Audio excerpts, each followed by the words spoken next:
गेले 10 वर्ष मोदी सरकार तिकडे सत्तेमध्ये।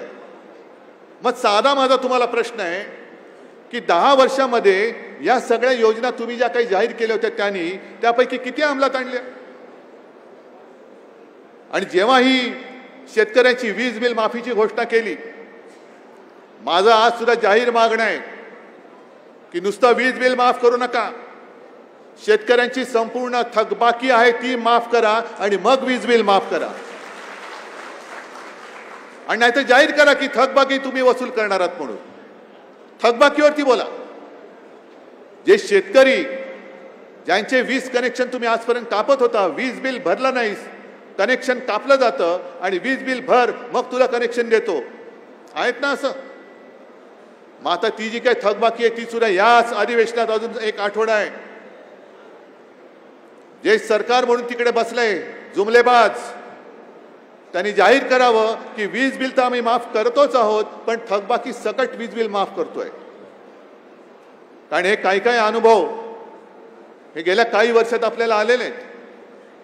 हेच ते संभाजीनगर साधारणतः किती साल असेल कल्पना नाही, सुशील कुमार शिंदे मुख्यमंत्री होते आणि शिवसेना प्रमुखांनी जाहीर केलं होतं की आमचं सरकार आल्यानंतर आम्ही शेतकऱ्याचं वीज बिल माफ करू, ही घोषणा केली। संपूर्ण महाराष्ट्रामध्ये एक लाट उसळली। सुशील कुमार शिंदेनी काय केलं? ताबडतोब वीज बिल माफीचं धोरणच जाहीर केलं, निर्णय घेतला। ऐन निवडणुकीच्या काळात शेतकऱ्याला 0 रकमेची बिलं गेली, निवडणुका झाल्या, जी मूळ कल्पना मांडली त्या शिवसेनेचा पराभव झाला, काँग्रेस राष्ट्रवादीचं सरकार पुन्हा सत्तेवर आलं, सुशील कुमारना पदावरनं पाय उतार व्हावं लागलं, विलासराव देशमुख मुख्यमंत्री झाले आणि विलासराव देशमुख मुख्यमंत्री झाल्यानंतर 0 रकमेची वीज बिलं ही 1.5-2 महिन्यात निवडणुकीनंतर दाम दुपटीने यायला लागली। हा अनुभव तुमचा आहे की नाही हे मला तुम्ही सांगा। मग आता सुद्धा हेच चाललेलं आहे। जे मी नेहमी सांगतो की योजनांचा सुकाळ, योजनांचा अतिवृष्टी होते योजनांची, पण अंमलबजावणीचा दुष्काळ आहे। अनेक योजना या एवढ्यासाठी ते मांडतायत की यांचा पापाचा बुरखा जो तुम्ही जे आंबरस तुम्ही मांडलं ना, हाती घेऊ मशाल रे, पाप जाळू खुशाल रे, अहो किती पाप जाळणार तुम्ही?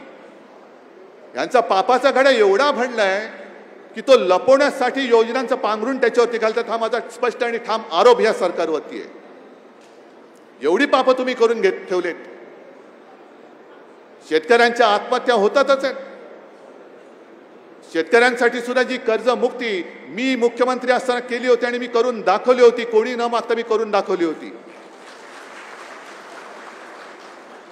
कदाचित तो राजकीय माझा मूर्खपणा असेल, कारण राजकारणामध्ये द्यायचं काहीच नसतं, नुसतं निवडणुका आल्यानंतर भुलवायचं असतं आणि निवडणुका झाल्या, आपलं इप्सित साध्य झालं की पुन्हा ये रे माझ्या मागल्या, कोण तुम्ही, काय करणार तुम्ही, मोर्चे काढाल, बसलेत पोलीस तुमच्या डोक्यामध्ये लाठ्या हाणायला।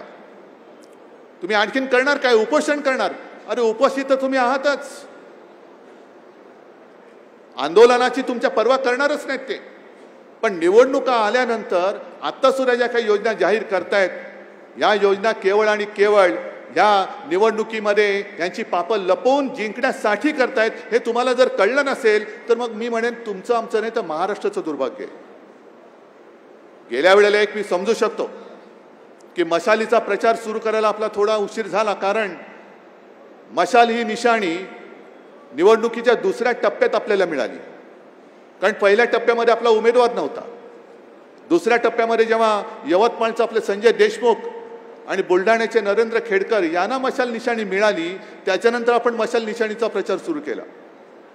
आणि ह्या गद्दारांनी काय केलं म्हणजे मी सगळ्यांना सांगतो, जो खेळ, अरे तुम्हाला लाज वाटली पाहिजे, तुम्ही जे काही विजय मिळवला तो चोरून मिळवलेला विजय आहात।